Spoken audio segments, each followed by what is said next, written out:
ईरानी सदर इब्राहिम रईसी जिस हेलीकॉप्टर में सवार थे और जो हेलीकॉप्टर हादसे का शिकार हुआ वो अमेरिका का तैयार किया हुआ बेल 212 है।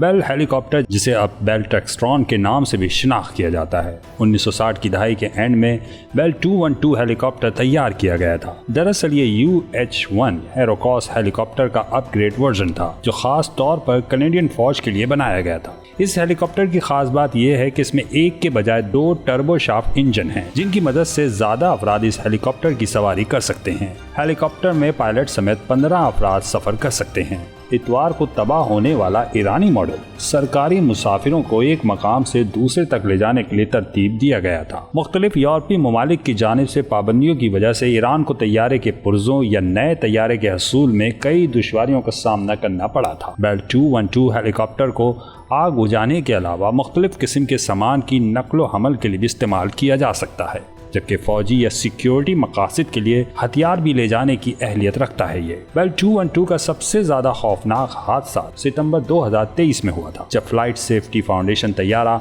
मुत्तहदा अरब इमारात के साहिल पर गिरकर तबाह हो गया था।